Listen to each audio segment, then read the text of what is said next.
नमस्कार, economy today में आप सभी का स्वागत है। मैं हूं अजय मिश्र। जैसा कि आप जानते हैं कि हम जीएसटी पर लगातार चर्चा कर रहे हैं और अगर आपके दिमाग में कोई उलझन है जीएसटी के तमाम पक्षों को लेकर के तो उसे भी हम सुलझाने की कोशिश कर रहे हैं।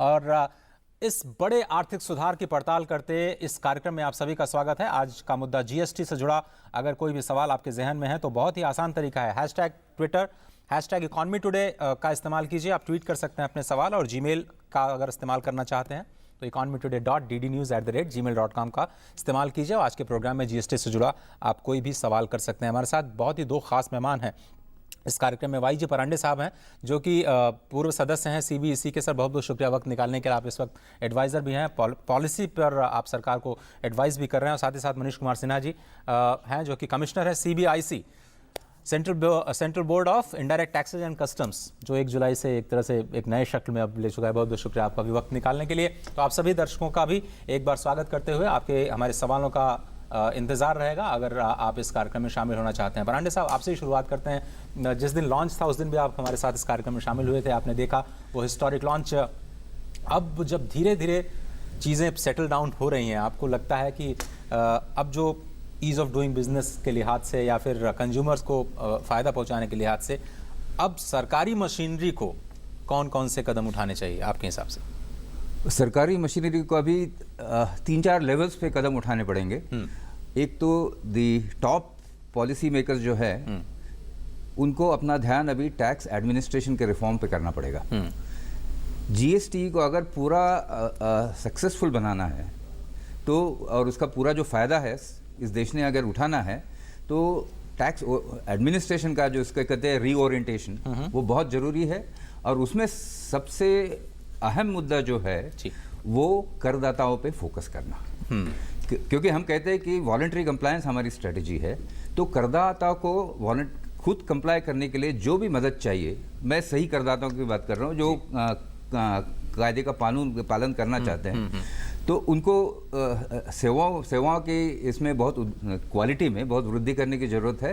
एंड कस्टमर फोकस जो करते हैं, that is very important. So clarity in law by telling tax payers, simple laws, easy to comply procedures, and removing doubts where it is necessary. So 90% of your problems will be solved if the tax administration is reoriented and proper leadership is shown. आपका communication जो है वो शायद एक central point है इस पूरे process का। और अगर कोई भी चीज़ या कोई भी बहुत बड़ा रिफॉर्म है तो उसको लोगों के बारे में बताना वो सबसे इम्पॉर्टेंट है। मनीष जी, जब हम 1991 के बड़े रिफॉर्म्स की जब हम चर्चा करते हैं तो वो उतना बड़ा रिफॉर्म था, लेकिन वो जनता से उतना कनेक्ट नहीं किया उस रिफॉर्म ने जितना कि जीएसटी ने किया। क्योंकि जीएसटी एक ऐसा टैक्स सिस्टम जो कि हर गरीब को, हर अमीर को अपने आप से जोड़ता है। उसका इम्प्लीकेशन एक तरह से हर स्तर पे है। कितने तैयार हैं कम्युनिकेशन के लेवल पे आप, जितने भी परेशानियां हैं या जितने भी FAQs हैं उसको लेकर के आप जनता के बीच जाने के लिए? देखिए, जनता के बीच जाने की हमारी जो तैयारी है वो लॉन्च होने के पहले से ही काफ़ी थी। और आप लगातार पाएंगे कि न्यूज़पेपर, टेलीविज़न इत्यादि के माध्यम से हम जनता से लगातार संबंध बनाए हुए हैं, ट्रेडर भाइयों से भी लगातार संबंध बनाए हुए हैं।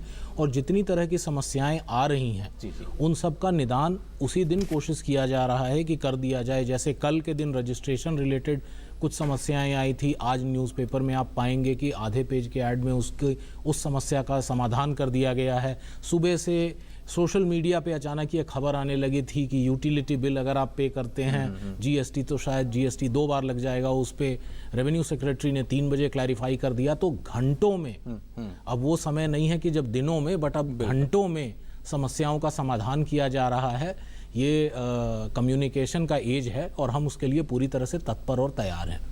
तो मेरे ख्याल से ask_GST है जो कि आपका ट्विटर हैंडल है, जिस पर आप लगातार मेरे ख्याल से जो सवाल जवाब है वो भी कर रहे हैं।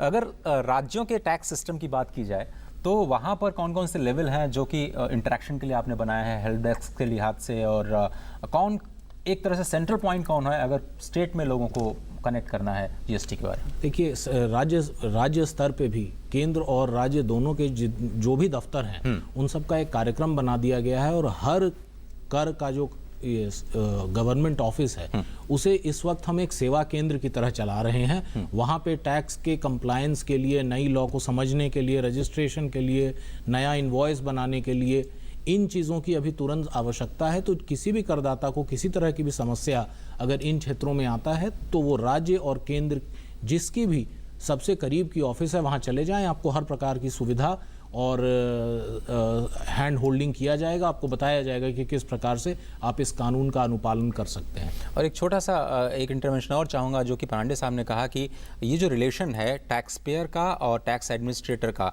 वो जो रिलेशन है अब उसको आप किस डायरेक्शन में आप जाते हुए देख रहे हैं? क्या वो एक फैसिलिटेटर का रिलेशन होने जा रहा है, जो एक ट्रस्ट है, म्यूचुअल ट्रस्ट दोनों ही स्टेक होल्डर्स के बीच में, जो काफ़ी इंपॉर्टेंट स्टेक होल्डर्स हैं और दोनों ही देश के निर्माण के लिए काम कर रहे हैं, तो उस विश्वास को, उस ट्रस्ट को और भी मजबूत बनाने के लिए आप क्या कुछ कर रहे हैं? देखिए, दोनों तरफ से परिवर्तन आ रहा है। टैक्स एडमिनिस्ट्रेटर अब अपने आप को टैक्स एडमिनिस्ट्रेटर की तरह नहीं देखना चाहते हैं।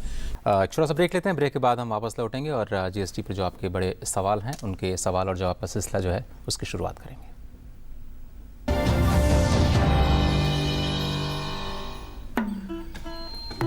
झाड़ी के पीछे, पेड़ के नीचे, तालाब के आजू, पटरी के बाजू, करते हो तुम पेट हल्का, ना शौचालय ना है गई गंदगी बीमारी चारों ओर।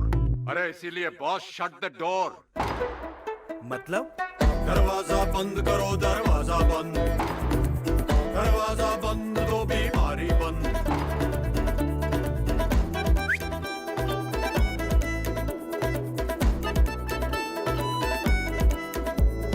बात समझ में आई तो हिलाओ अपनी मुंडी, शौच करना है तो बंद करो भाई कुंडी।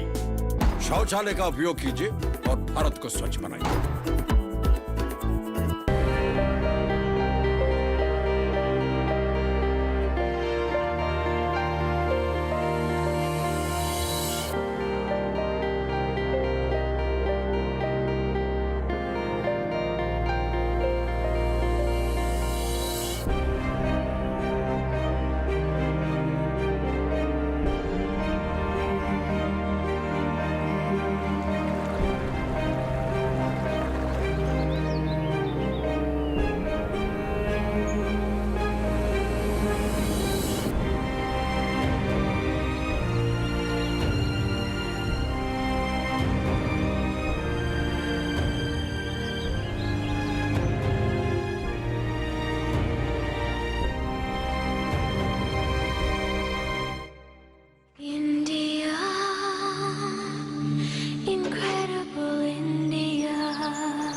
झाड़ी के पीछे, पेड़ के नीचे, तालाब के आजू, पटरी के बाजू, करते हो तुम पेट हल्का, ना शौचालय ना है नलका, फैल गई गंदगी बीमारी चारों ओर।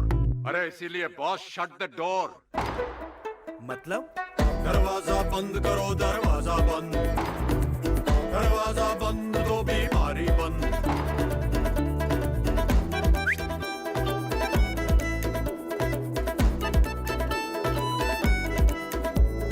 बात समझ में आई तो हिलाओ अपनी मुंडी, शौच करना है तो बंद करो भाई कुंडी। शौचालय का उपयोग कीजिए और भारत को स्वच्छ बनाइए।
स्वागत है, आप देख रहे हैं इकोनॉमी टुडे और वक्त हो चला है जो हमारे जो सवाल जवाब है उनका सिलसिला शुरू करने का।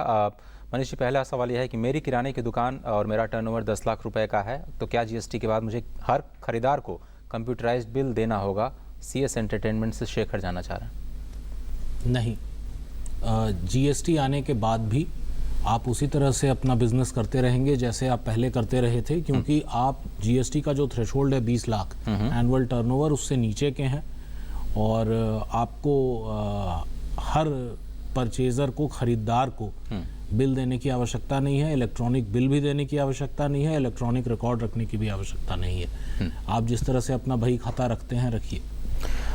अगला सवाल चिराग बेरी का है। वो ये जानना चाहते हैं कि I am a VAT tax pay turnover is less than 20 lakh but the purchase is done from other states, can I adopt the composition scheme? Yes, you can. Composition scheme is available to somebody who purchases interstate but does not sell interstate. ये अपरांडे साहब, ये जो अलग अलग states में अलग अलग registration है, क्या इसको आप कॉम्प्लेक्सिटी मानते हैं? आगे जाते हुए क्या एक सिंगल रजिस्ट्रेशन का एक तरह से व्यवस्था होनी चाहिए? बहुत सारे लोग ये सवाल कर रहे हैं। I would say it is a necessary complexity because that has to do with the constitutional structure of this country. आगे चल के अगर सिंगल रजिस्ट्रेशन हो सकता है कि नहीं, अगर स्टेट्स और सेंटर में एग्रीमेंट हो जाए इस चीज़ पे, पॉसिबिलिटी है, मगर अभी इस स्टेज पे कुछ कह नहीं सकते।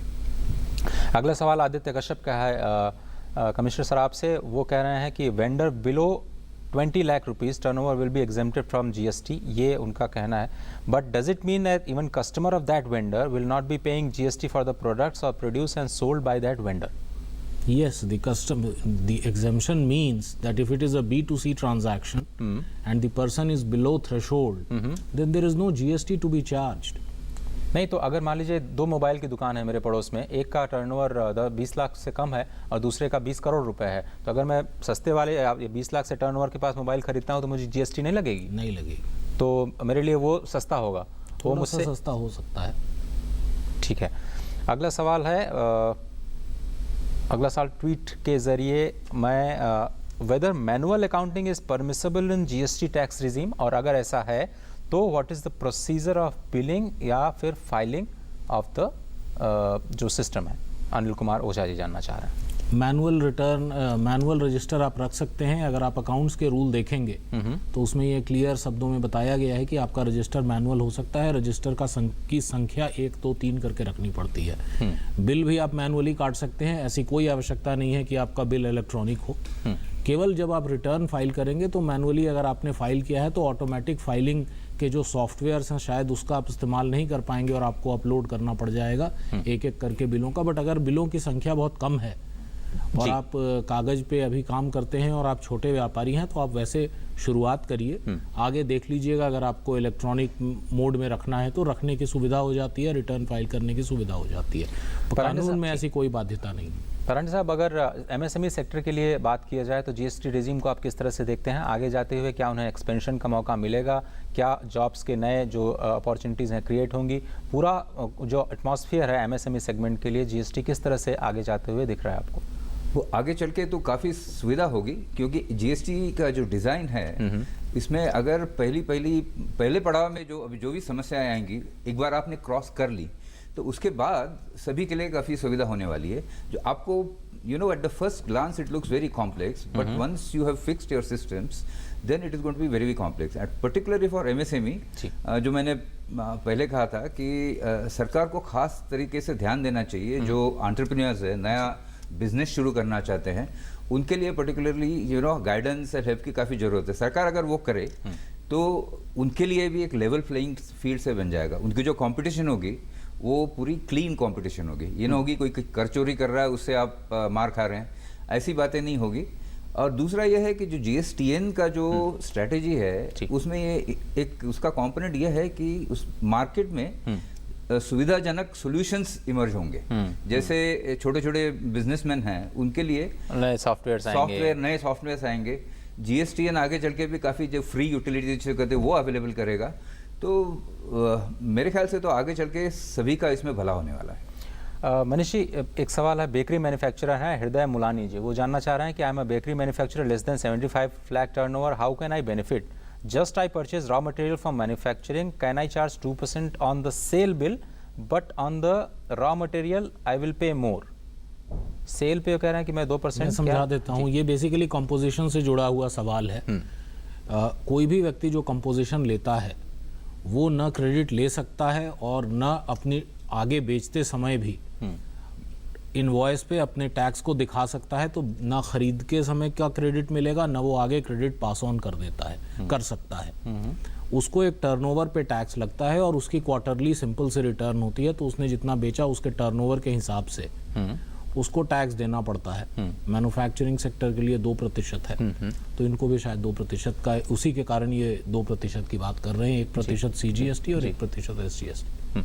अगला सवाल है हर्षित गुप्ता का, वो ये जानना चाह रहे हैं कि what is the impact of GST on the educational institute specially for the coachings and the universities. Education sector वो डिग्री जो देता हो जो कानून में मान्य है वो GST से बाहर है, किंतु कोचिंग इंस्टीट्यूट्स अगर कोई ऐसी कोचिंग दे रहे हैं, ट्यूशन दे रहे हैं, तो वो कमर्शियल कोचिंग है और उसमें अगर कोई डिग्री नहीं मिलता है तो वो सर्विस माना जाएगा और सर्विस के हिसाब से उस पर GST लगेगा। तो क्या स्टूडेंट से वो फिर चार्ज करेंगे GST जब आप फीस लेते हैं? तो उसका एक कंपोनेंट होगा और उनको भी रजिस्टर कराना पड़ेगा अगर वो एग्जम्पशन लिमिट से ऊपर हैं, और वही सारी प्रक्रियाएं? जी, वो सारी प्रक्रियाएं उन्हें भी अनुपालन करना पड़ेगा। मगर उसमें एक चीज़ है कि उनका जो क्रेडिट सिस्टम जो है, इनपुट टैक्सेस है, उसका क्रेडिट अभी उसमें बढ़ोतरी होगी। अच्छा। क्योंकि सो ओवरऑल इम्पैक्ट जो होगा वो it's not going to be as bad as some of them fear. तो कह रहे हैं कि आप जो कोचिंग चलाने में जो कुछ उनके खर्चे आ रहे हैं उसमें जो उन्होंने टैक्स पे किए हैं उस पर वो शायद एडजस्ट कर सकते होंगे, तो बहुत ज़्यादा फीस में बढ़ोतरी का एक बहाना नहीं चलेगा कि GST जो है उसकी वजह से कोचिंग की फीस बढ़ी।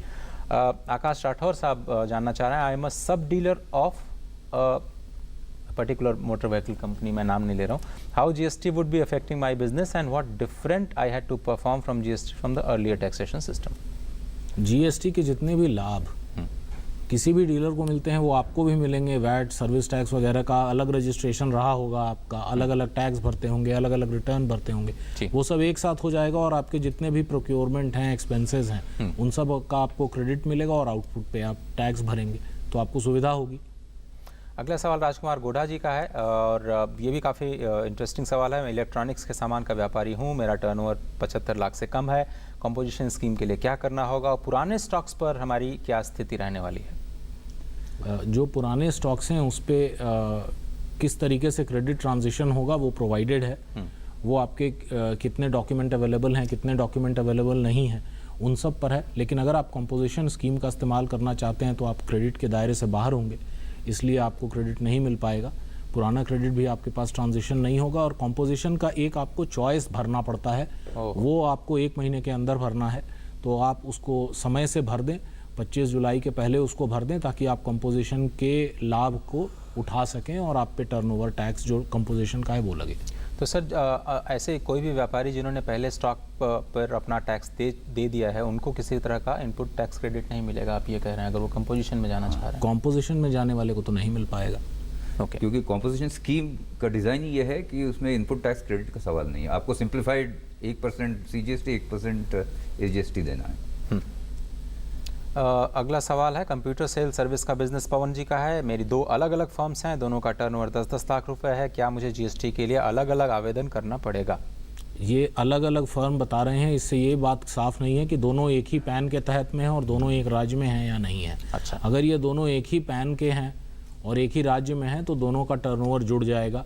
लेकिन अगर ये 2 अलग अलग पैन पे हैं तो ये दोनों, इनका टर्नओवर नहीं जुड़ेगा और ये दोनों ही थ्रेशोल्ड के नीचे आएंगे। फर्नांडे साहब, आपसे सवाल श्रीकांत जी जानना चाह रहे हैं, how GST is going to have impact on the networking businesses like Amway? नाम उन्होंने लिया है इसलिए मैंने उनका सवाल पढ़ दिया। नेटवर्किंग बिजनेस पे इम्पैक्ट मुझे सवाल समझ नहीं आया बराबर। हाँ।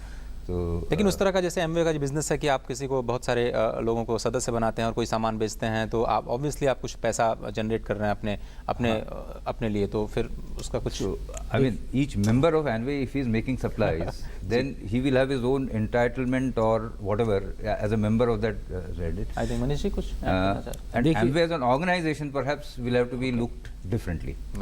So Manish probably can add.